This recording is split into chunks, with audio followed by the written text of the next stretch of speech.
Bonjour les amis, c'est Cyril de Lille et je continue à vous parler de la fin des temps avec un grand sourire parce que finalement, la fin des temps, eh bien c'est le retour du Christ qui ne fait que s'approcher. Alors le bonheur est au rendez-vous.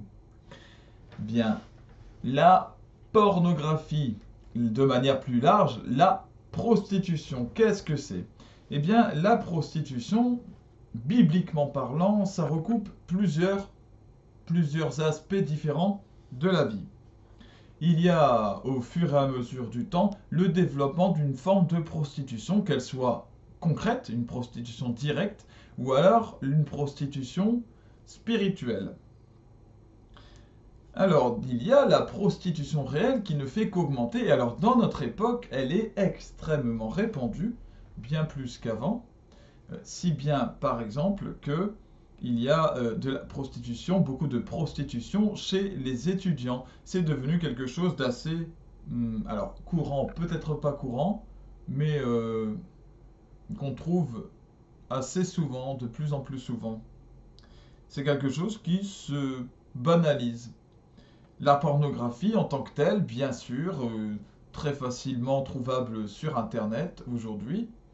Et alors, la prostitution qu'on trouve aussi par exemple à Amsterdam avec ses femmes en vitrine, elle a pris plein de formes différentes, cette prostitution. Alors, quels sont les effets de,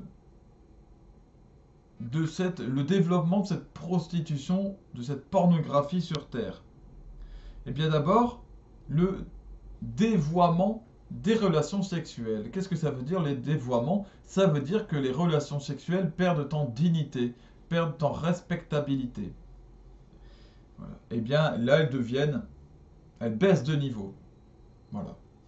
Les relations amoureuses baissent du coup de niveau énormément dans le monde. Il y a la banalisation de la fornication.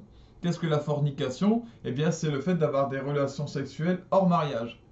Bon, mais il faut vraiment être un, un extrémiste religieux pour vouloir ne pas avoir de relations sexuelles avant le mariage, enfin. Eh bien justement, ça c'est la preuve de la banalisation de l'esprit de prostitution qui envahit la terre. Parce qu'avant, ce n'était pas comme cela. Avant, tout le monde était soumis à cette règle et tout le monde avait conscience que la fornication n'était pas bonne. Tout le monde, en tout cas dans les sociétés catholiques. C'était comme cela. Aujourd'hui, la fornication s'est banalisée puisqu'il y a énormément de gens qui vivent en couple et qui ne sont pas mariés, qui n'ont pas d'union. Voilà. Donc qui ont des relations sexuelles en fait hors mariage. Généralisation de l'adultère, énormément, et en particulier dans la ville dans laquelle je suis, Lille. Malheureusement, championne de l'adultère. La vulgarisation des tenues vestimentaires. Il y a d'ailleurs un retour de morale sur ces questions-là en ce moment. Il y a des écoles qui choisissent d'interdire par exemple les pantalons craqués de certaines jeunes filles qui laissent apparaître des parties du corps. Il y a même des garçons qui portent cela, les décolletés trop plongeants, etc.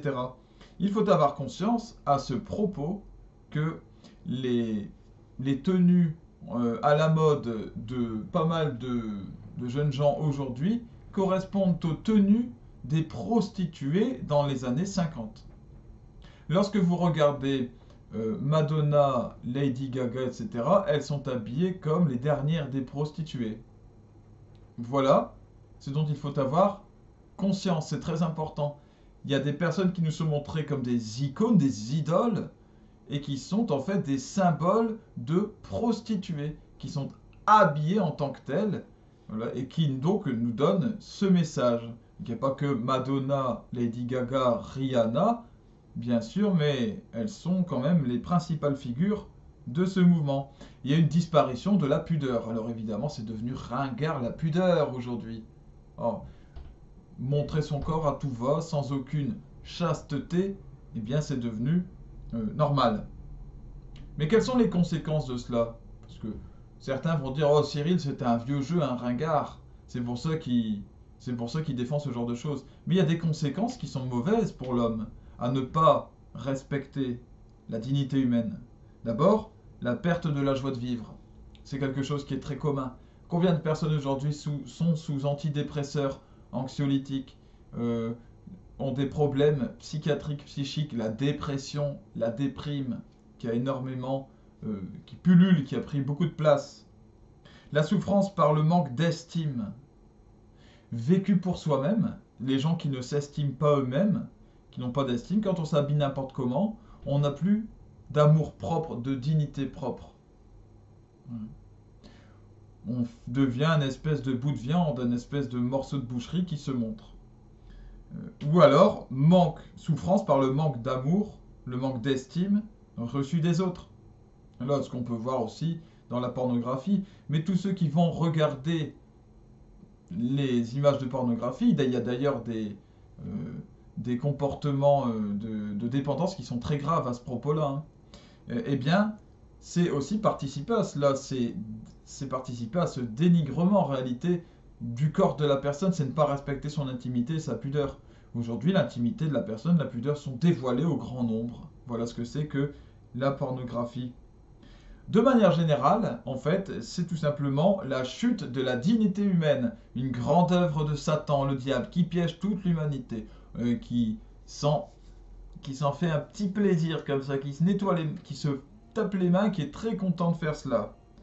Alors, la réalité spirituelle qui est derrière tout cela, il y en a une, eh bien, elle s'appelle la grande prostituée.